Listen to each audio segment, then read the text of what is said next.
this is Seth with In Demand Career. I show people how to get life-changing jobs in digital marketing with no previous experience or education. And that really applies to my very special guest today, Noel, whose life is literally night and day from where it was before he found the course. Noel was working night shifts for 11 years in the healthcare industry. And even after working overtime, he was still only making $55,000 a year. So he was stuck. If you've ever worked the night shift, you know just how debilitating that can be and how it really affects your entire life. But he didn't have the time or the energy to apply himself to make a change until he found my course. And when he actually bought the course back in 2017, and it took him a few years to start taking action on it. But once he did, it only took him a few months of very focused, intense, hard work to get a $60,000 a year remote job working during the day. So his entire life has changed and he's very happy, and I'm very excited to share his story with you. Thank you for being here, Noel. Thanks for having me, man. Glad to be here. I finally made it. Yes, you did. Yes, you did. And I know a lot of people are going to really enjoy your story. But before we get to how you got here, why don't you tell people, what are you doing right now? Tell us about your current job. All right. So right now, I'm a SEO content marketing analyst at Co-Marketing. So it's primarily focused on SEO and content marketing. And as I progress in my career, I'll be getting more technical. But this company really focuses on content marketing because that's their bread and butter. And actually, I've been offered to take lead on a paid campaign with an SEO client that I currently have with the agency. So I'm kind of dabbling in between both and trying to get more into SEM, the SEM role. Awesome, man. And just for people who are watching who aren't familiar with those terms, like content marketing is the actual, as it says, content articles that help websites rank higher in Google, which is very important for businesses.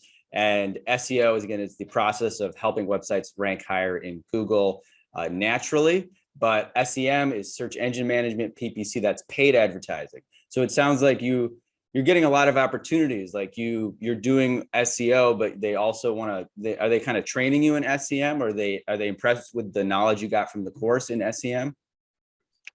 Yeah, that's exactly it, man. I mean, honestly, my SEO directors, they don't really have that much experience in paid advertising, and they know that I do. So they offered me to take a lead on it because it's a small account, and this client's been with them for a pretty long time, so they have a good relationship, and it's really not a big budget. So they said, "Hey, you want to take lead?" And that little light bulb in my head popped up, and I said, "Hey, I could use this on my resume that I took lead in something." Absolutely, man. I mean, you're going to be building two skill sets. You're already at 60K. That's it's great. And it just, again, speaks to all the opportunities in this field because, these agencies are very agile. They see you have a skill set. They give you an opportunity. It's not rigid like corporate jobs where they're like, well, you're not qualified to do this, this thing. They see a chance to utilize your skill set and they say, go for it. So this is great. Now, why don't you tell people a little bit about how you got here and what was the career and the field that you were in before you were in digital marketing? All right. So before digital marketing, I was working in a hospital for about 11 years, and I was a registered sleep technologist. So basically what that is that I watch people sleep. And no, I don't work at Mattress Firm, but people with sleep apnea, people who have respiratory issues, or they have oxygen issues, or sometimes night terrors, seizures, sleepwalking, sleep talking, and all this other stuff, but primarily on the respiratory side. So we are attached to the respiratory department. Wow. So you're basically, you're working overnights then, right? I mean, obviously people are sleeping at night. Oh yeah. So this is strictly overnight because, the rest of the world has a normal sleep schedule besides me. The only time I would actually work in the morning, probably like truck drivers that would come in, or other nighttime personnel, like other medical people who need a sleep study.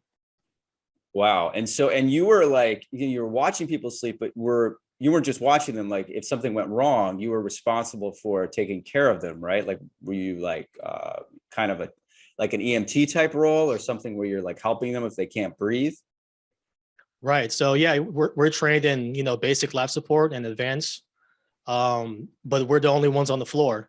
So if somebody would have a code blue, which is a possible heart attack, then we got to go there and assess the situation, call rapid response team and perform CPR. Sometimes people will have night terrors or seizures. You got to make sure that they don't, get their airway obstructed during those events. So we would have to go there and then intervene. Wow. That's like a lot of responsibility, and you're dealing with somebody's life, and you're doing it overnight. And so I'm just going to bring it over to this point, which is, what were you getting paid to do this? Not enough. So about 53,000 was the annual, about like $25 an hour. And this is after 11 years of doing this. Yeah, after 11 years. So when you first start off in sleep, when you're not credentialed, you don't have a registered polysomnographic title, and you're just a technician, you get paid at that time was like $15 an hour. Then you take your board exam, then you pop up to like 23, 25, then maybe 27 plus nighttime differential. You might get that, but with my hospital job, they were contracted, so we didn't have those perks that the actual hospital had. So we didn't have no nighttime differentials. So you were not getting paid extra for working overnight, you're saying? No. And you basically, you said you got popped up at 25, but basically the point here, guys, I know we're getting into this, give you more of a sense of Noel and his background, and just illustrate the ceiling, as you said. I mean, 11 years in a field, making less money than you're making now is rough. And a lot of you guys watching, I'm sure there's a lot of people that can relate who are in careers where you're either stuck, you have no more room for growth, and honestly, you're not being acknowledged for doing a very stressful and important job. I mean, there's a big difference. Obviously, I think digital marketing is super important, right? You're dealing with accounts and business, but you're not saving lives. You're not responsible for another human being. And it just blows my mind that you weren't being paid more for that. But anyway, so you did, clearly this wasn't satisfying after a period of time. So like, what brought you over and got you interested in digital marketing, and how did that happen? All right. So I found you way back in 2017. And I think that's around the launch time when you first started off everything. And I found you just on YouTube because I was just trying to, I typed in how to make money online, and then you popped up, and I said, what is this guy about? So I ended up signing up for your course, and then took a very long hiatus between that time. I mean, from 2017 to 2022. I mean, big gap. Actually, this is perfect, because I actually had a student in a coaching call who was talking to me about how it was taking him, said he had been taking him 2 years in the course and he still hadn't gotten a job. And what I was going to say is, most of you guys, the date you start is not set. That doesn't count as like the amount of time, because Noel signed up in 2017 and really didn't do much, right?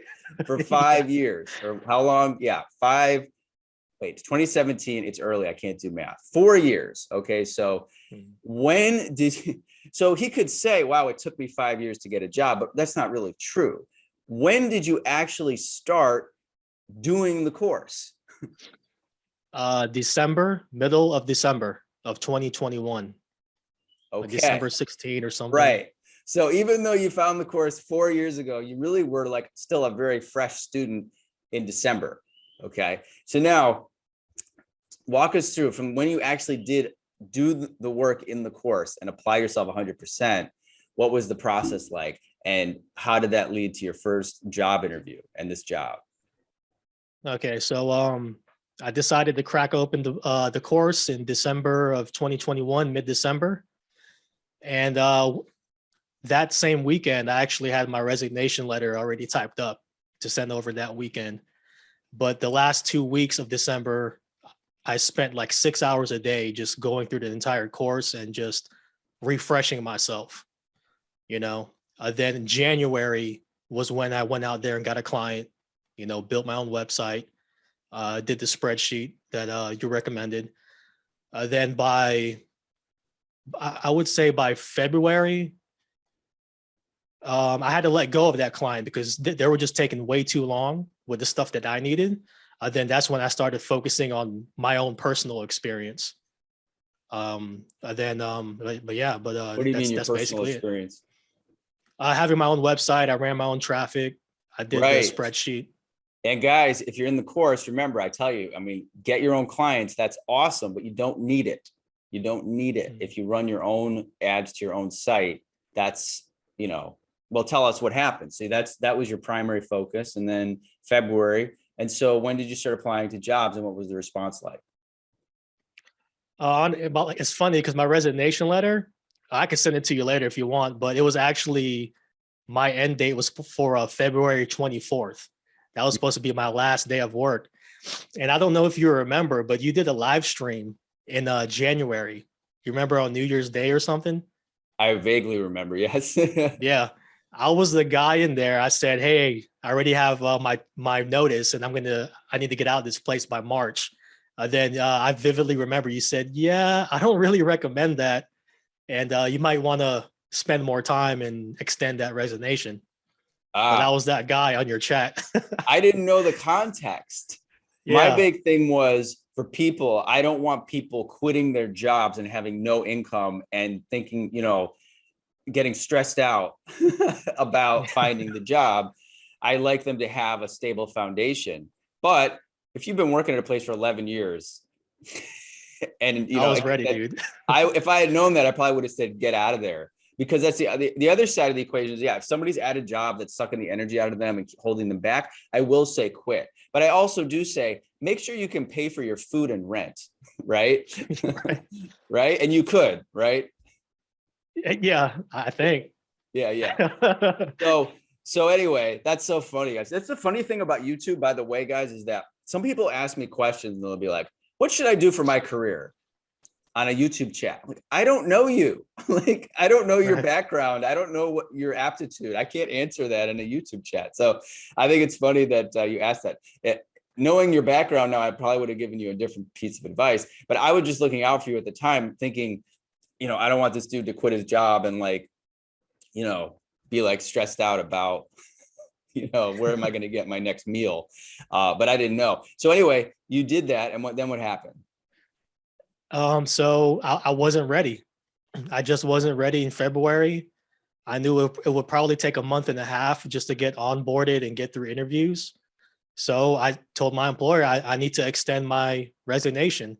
See, but I've been with them for so long. I mean, we know each other personally. So, and in my industry, it's also hard to find people because no one knows about sleep.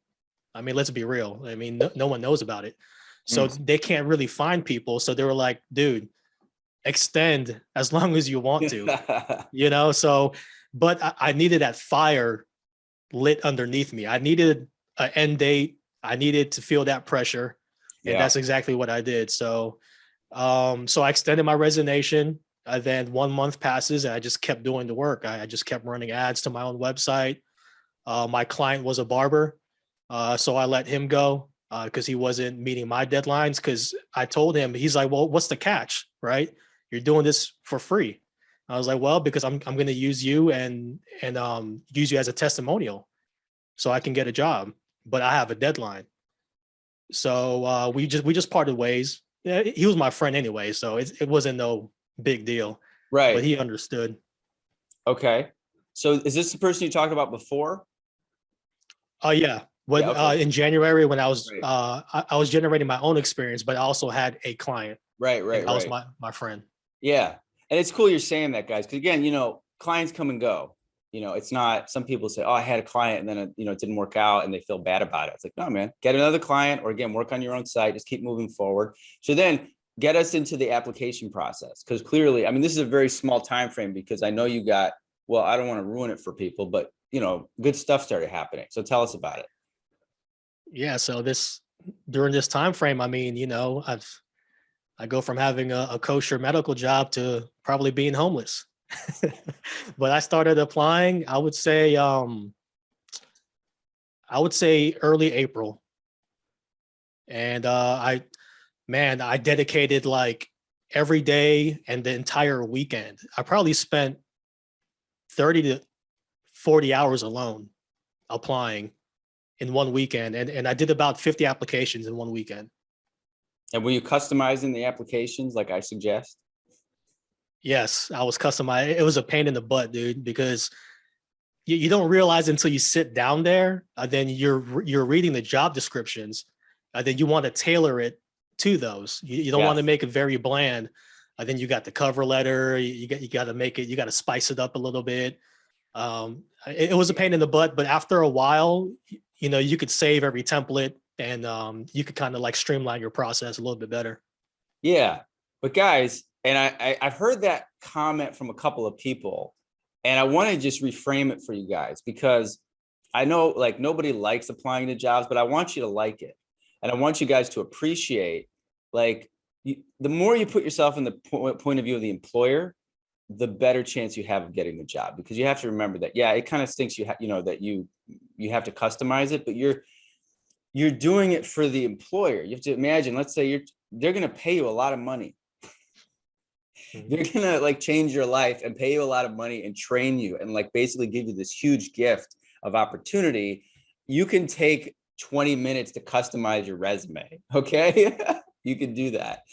And I know the pain part is because you're sending out a bunch and you don't know who's going to actually hire you, but it's helpful, I think, for that perspective for people. Cause I've had a few students kind of complain about it. I'm like, don't be happy that you're in a position that you can be applying and it'll come through. So then what happened? So after applying, man, that's when the grind really started, because you send out that many applications in 1 week, then they start to roll in. You start to get emails like, hey, we want to set you up on your first interview. Here's my calendar. Then you're like, holy crap, like this is working. And these are from like jobs that, like, for instance, I applied for the Neil Patel agency, maybe 2 weeks. It was already 2 weeks old. And on LinkedIn, it's like when those things go up, people are crazily like applying like nothing. And then I think LinkedIn, like, do they cap out at like 200 applicants? I think they stopped counting after that.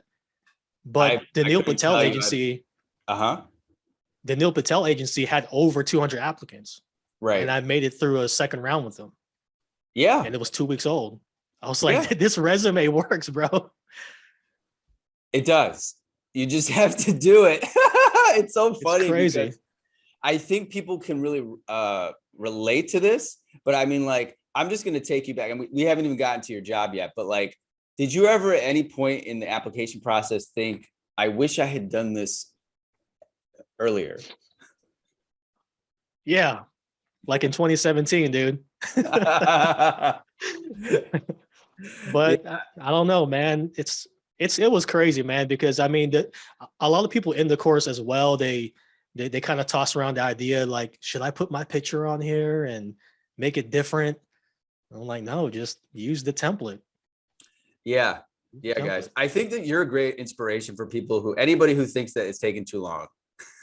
Because, but I can appreciate that too, because, and again, we still haven't gotten to your actual job, but I was just thinking about this because I was kind of complaining to one of my coaches. I have coaches and mentors, right? And I've been trying to learn tennis for a long time. Like, you could say I've been trying to learn tennis for 20 years because I used to play a little bit when I was in high school and I wasn't very good. And then I tried again, like in my 20s, and I kind of complained. I felt like giving up because I said, I've been trying for so long to play tennis and I'm still like not that good at it. Right. And he said, well, how many actual hours did you put in? And I was like, I couldn't really count. I realized, I didn't put in that many hours because I was always starting, stopping. And I'd say, I played in 2015, like twice, like that doesn't count. So it's the amount of hours that you put into it. And I think that the fast results that you've started getting are just a testament to the power of the skill sets and also the power you had once you took action. And I think it's amazing. Again, Neil Patel, guys, if you're not familiar with him, is a very big and influential SEO, digital marketing guy, an influencer, if you will. He's very well respected. And of course, a lot of people would want to work with him. He's kind of like a Gary Vee type guy. So the fact you got through a second round of interviews is also a real great testament to where you were at. So then what happened after that?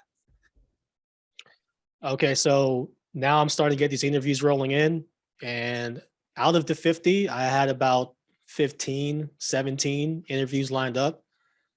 And then that was probably like a 2-week process. I mean, because you got to think about it, right? I go to work at 7 p.m. Okay. I get off at 7 a.m. and then I have to go to sleep so I can do it again the next night. Right. But when do these interviews happen? 10 a.m., 12, 1. Right. And then I have a client that I got to deal with. And then I'm running traffic. So I'm like, during this interview week, these 2 weeks, I'm literally getting like pockets of sleep, like Wow. 2 hours, 3 hours, waking up, deal with the client, 2 hours sleep, wake up an hour before an interview, do that, and then go back to sleep. And then right before work, I did an SEO interview at lunchtime. I then go to sleep. I then have to wake up and do a PPC interview and change my thought process. Yeah. Or I just bombed this interview, take the most horrible nap because I bombed it. I then have to have the same energy for the next interview that same day. And I literally went to interviews like in my scrubs. And I told them, hey, I'm sorry I couldn't wear a nice shirt, but they knew I work nights. They said, don't even worry about it. It's like, let's get this interview rolling. What by the way, so you went to, should we be doing in-person interviews or were these mostly video? Oh, this is all remote. It's all remote. So you're showing up in your scrubs. But this is a great insight, guys, into the, to the actual work of interviewing. But again, this is just 3 months after you started doing the course with Focus, which is an incredible accomplishment in and of itself. And by the way, to send out 50 applications to get 15 or 17 job interviews, that is amazing right there. That is a huge accomplishment. Any of you guys, like, I think I've told you this, I'm just repeating it for my students. If you haven't taken the course, you'll hear about this. But like, I've had people say to me, I sent out 50 resumes, I sent out these resumes, I haven't gotten any responses. And my first question is, did you customize? And if you bulk apply, and this isn't just digital marketing, this is in any field. If you just throw out the same template, you're not going to get called. If they say like, we need someone who knows analytics, and you don't put analytics on they're giving you the key. But I know this, I get a little worked up because when I was hiring when I worked at an agency, we would get, we would have a job posting, just like, it would say, we need A, B, C, D, E, F.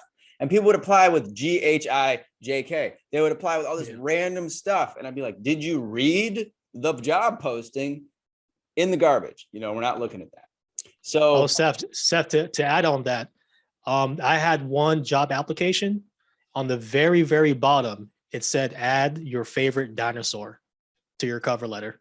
And that's the reason why I got that interview, because they said, we don't even interview people if we don't see that, because we know that you didn't read the job description. Absolutely. That is so great. I love that. That's like cute and clever of them too. But it's actually a really great technique that they're using, because so many people do not pay attention. And right off the bat, I also tell a lot of people, this is a great general tip for anybody, whether you're in my course or not. Like, I literally have people with typos and like wrong capitalizations on their resume. And one of the things I include in the template, which is, it's kind of a buzzword, but I, put detail oriented. Like, that's kind of a thing that's still a good thing to say. But I was like, if you're going to say you're detail oriented, you can't have details that are messed up on your resume. But other people will do that. So that's like the first level of standing out from other candidates, is simple things like following directions, reading, and having some, follow through. So that's awesome. So you're doing these interviews, and are you getting second interviews? Are you like having a few leads where you feel like it's promising? The first round of interviews, man, I did horrible. I did so horrible, dude. Like, it was draining, but because I kept downplaying myself, I didn't feel comfortable saying I had my own client, when in the back of I did for one, but like the other one was actually my own stuff. But it was like that imposter syndrome kicked in. And then I always felt the need to always say, oh, but this is my own website, when I just needed to stop it right there and just say, no, it's my client, period. They don't need to know the other stuff. Yeah, yeah. I mean, you can say, and so you could say it's your own website, but my thing is, like I said, when I did my first, I built a website on filmmaking, and that was my business, you know, it was my creation, my blog, and it was not my personal website. It wasn't Seth.com. And so I looked at it, and that's why I said, you know, because I don't like to tell people to mislead, or, you know, there's some teachers out there that'll be like, yeah, tell them you managed $1 million, or some, you know, like basically lying. That's not what we're saying. But I looked at it just like realistically, if you have a website that could generate income, like what was your website about? Dog training. Dog training. Perfect. That, for tax purposes, is a small business website. You could run affiliate ads on there. You could do AdSense. You could spend money trying to get leads. And on your taxes, you literally can write all that off. I'm not giving you tax advice. I'm just saying you could. Right. So by that definition, it is a business. It's a client, you know? So, you know, I would speak about the same thing. I would say, I have a client site, you know, this is what I've done on it. And they don't usually care so much. They're not going to be like, what's your client's name and address, social security number, bank account number? You know, I think people think that's what's going to be happening. The important thing is that you're confident and you understand what you're talking about, and you're not exaggerating to the point where you say, I have 20 clients and I've worked with Elon Musk. Yeah. They can tell, bro. Yeah. Yeah. So, and your first round of interviews didn't go well. You think it didn't go well. And that's completely normal too. And that's why I've added so many interview videos in the course. And I also do suggest people do mock interviews with their friends, just get comfortable answering questions, have something ready to say. Well, first of all, you did the first round of interviews, but did you get some second interviews? I did. After like middle of the week, I started getting second round because I started to learn little things along the way. I don't know how many times they ask you about, you know, tell me about yourself. I mean, that got to be the most standard question. And I learned how to master that. And just learning how to control your energy on these interviews, especially these phone interviews, because it's only your voice. They can't look how you're looking, you know? So you got to bring that energy on the phone. Right. That's one of those interviews. So you weren't doing Zoom, it was phone, or was it a mixture? It was a mixture, mostly Zoom, but you get Neil Patel was on the phone. Not him actually, but his HR lady. Right. That was a phone interview. Interesting. Yeah, guys. And that's a really good point about controlling your energy. That's why in the interview training, I try to get you to get into a really neutral and loose state of mind in the interview. Because like you said, yeah, if you're doubting yourself, which is normal, but I think everything you're describing is a really great lesson, because you got practice, and it's good. In fact, it's good to bomb an interview. It's like, you should just be okay with it, you know, because then you're not afraid of it anymore. That's why comics, by the way, you know, stand-up comedy, I love stand-up comedy, and comics actually celebrate when they bomb. You know that? Like they actually will tell stories to each other about the worst bombs they ever, the worst performances, the worst stinkers of performances. They will laugh and talk about that with each other. And I think that's really awesome, because mostly it's that fear of failing that keeps you stiff. Once you've done a bunch of interviews and maybe you've had a good one, and then you had one where you didn't do so well, then the next one you're gonna be much more relaxed. And so what were the second round interviews like? And, you know, how did you end up getting in touch with this company?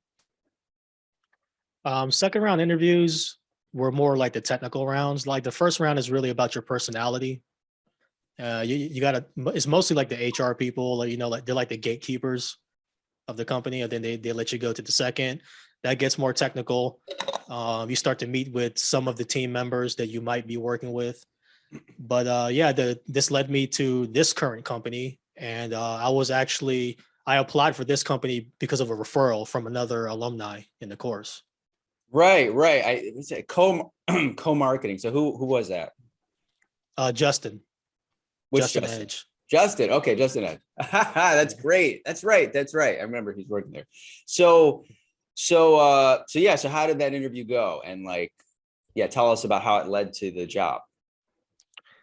With co-marketing, it was pretty easy because with their job description, they actually meant what they were looking for. then the interview actually reflected their job description.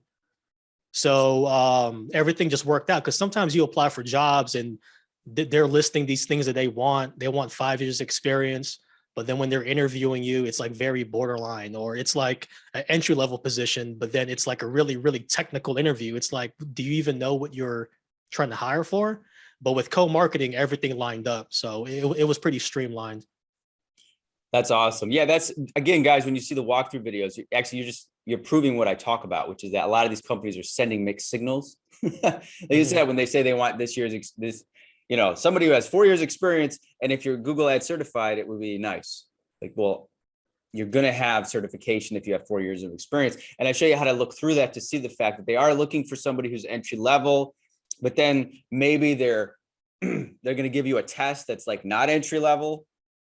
But it's okay. That's all part of the process. And the more confident you get, like even Noel, like the way you're talking right now, that confidence is what's going to get you hired, whether you're at co-marketing or another place. Like some companies, and even once you get really confident, you can actually tell the companies what's up. You can be like, what kind of role is this? Like, this is what the role should look like. You will get to the point where you're that confident. I'm not talking about yelling at the people interviewing you. I just mean that you can ask questions that are very pointed and very helpful, like if somebody or if somebody's throwing at you, hey, we want you to do SEO, SEM, graphic design, and stuff, you could be like, well, that's not my skill set. You really should have a dedicated paid search person, and you'll get better as you go. I think this is a really good example of that. So how did it go when you actually got the job offer? What was that like?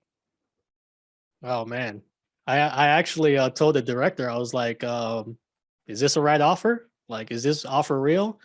And then he was like, what, did I add like another zero? Hold on, let me check your offer. I did offer you 600,000 instead of 60K. And he's like, no, I mean, that's the offer. Obviously that's our bottom floor. And, so I said, heck yeah, sign me up. I mean, can I start tomorrow? I mean, I was ready to go, man. That's so awesome, man.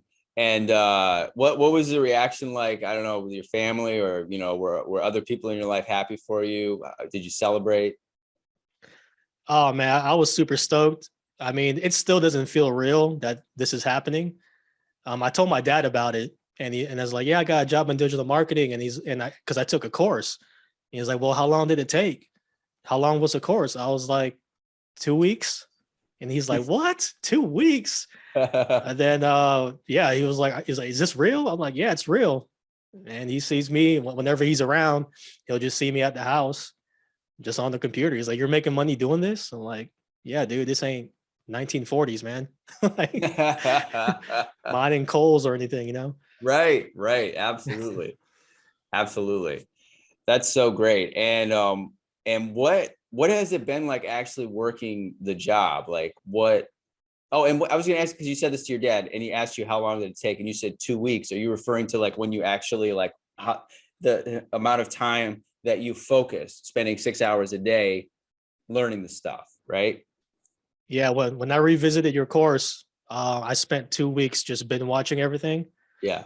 Then when January came, I was executing and taking the course at the same time, just going back and forth. Right. But that's just 2 weeks. Yeah. I would say that to people, because I mean, there's a lot of content in there, but if you dedicate like full time to it, then you can get through it very quickly. And that is, it's really crazy, again, considering how long it took for you to do it. But I'm happy you did it. This was the right time. And what's it been like working? This is a completely different life for you. First of all, you're working during the day, right?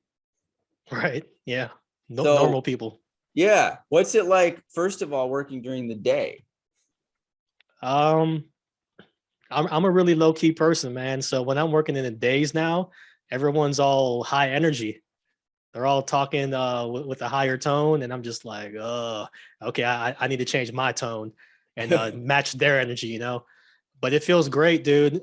I mean, before work, I work out and I go to the grocery store. I mean, something very simple. I go to the grocery store and everybody's wearing their gym clothes. Everybody's buying their stuff before they go to work. And I'm like, this is so weird, man. Because when I'm going to work, people are going home. You mean Everyone's before? all, yeah. I would go to work, people are going home and they just want to go to bed, but everyone's like, go, go, go. It's just a whole different pace, dude.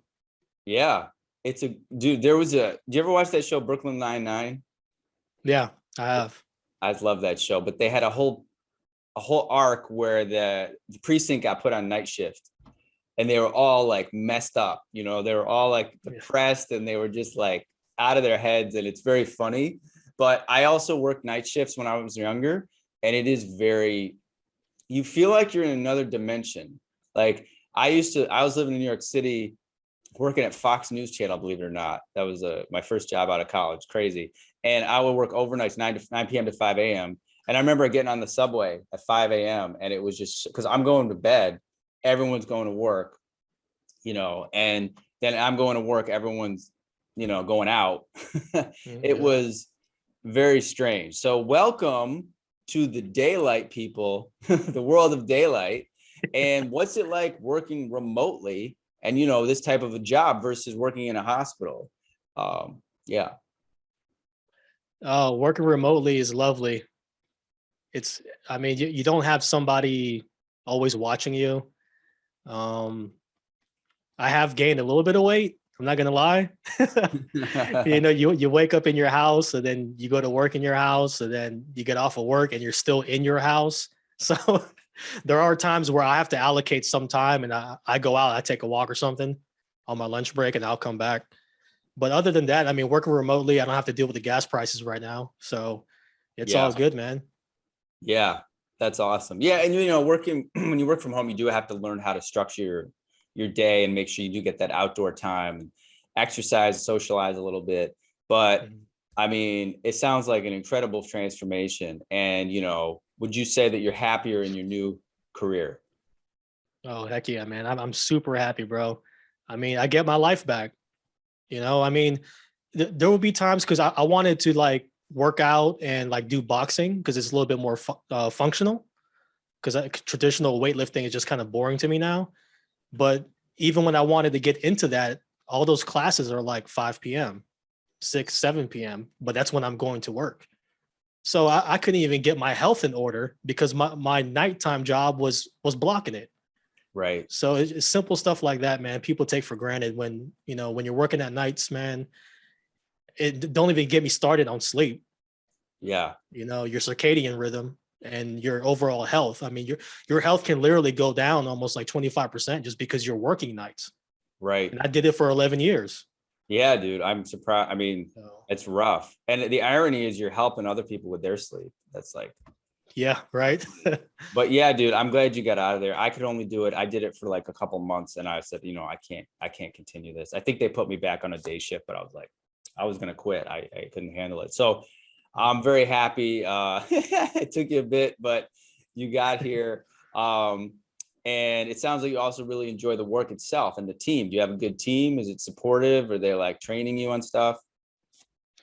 Oh yeah, the team's very good. We got an open line of communication. Anytime I need like extra help, we just get on Zoom and share our screens, and then we go about it. But honestly, they really haven't needed to train me because I know most of the stuff already. Yeah. And I feel kind of bad sometimes when they always ask me, they're like, "Hey, are you good? Are you good? Do you need?" I was like, "No, I'm good." So yeah, the course is very well structured. Yeah. That's awesome, man. And I love the fact that they're available to help you and also the fact that you don't really need it. And as you grow and get in bigger accounts and stuff, I'm sure, it's really great to have that support available. But it sounds like you're happy, they're happy, your life has changed. I'm very happy for you that I could help you, make this transition and get out of the night shift. I think there's a lot of people, I get a lot of people who've emailed me over the years, a lot of truck drivers in particular who work these crazy hours or people who have the night shift. And I think this will be very inspiring to them. Definitely. So yeah, man, it was great chatting with you. Thanks so much for sharing your story with us. Is there anything you want to say to me or anybody watching the interview before we wrap up? Well, for the folks who are still trying to decide and you're on the fence and you're wondering if this is going to work, I mean, it'll work as long as you put in the effort, and for the folks who are still in the course and you're kind of feeling discouraged, I mean, you just got to keep trucking through. And throughout this whole process, I just ask myself one question every single day. And it's, if not now, then when? Because you'll always find an excuse. I mean, your brain has this funny way of acting. Like if there's any slight discomfort, your brain is gonna say, okay, we can't do this. It's almost like having a governor in the car. So you got to learn how to override that and just kind of give yourself time to grow. I mean, enjoy the process. I mean, there were times where I was discouraged, but now looking back at it, and I'm just like, man, I really did that. So I'm super happy, man. Thank you, man. Thank you. Because people don't understand, bro. They don't understand the effort you put into this group. And I've been diving into like more copywriting courses, and the amount for personal coaching that these people are charging, and you're here doing it basically for free almost. I mean, you're doing the service, man, to the public, bro. So I want to commend you on that too, man. Oh, I appreciate that. Yeah. I appreciate the acknowledgement, especially because, I mean, like, I've seen people charging, 5-10 times as much as I do for courses that don't deliver the results and don't have the same support. They just are better at marketing. And yeah, so I'm happy to hear that. And it works for me because it's a great community. I really enjoy being able to help people like you. I've got great coaches, and I love hearing also that like my alumni, like Justin, was helping you out. It's become very organic. And I look at it like karma. It's like, because people have said to me, other marketing people, like, you're leaving money on the table, you should charge more. And I did raise the price a little bit over the years, but I felt like, people who need the course aren't in the best financial situation to begin with, and it's good karma. So, Right.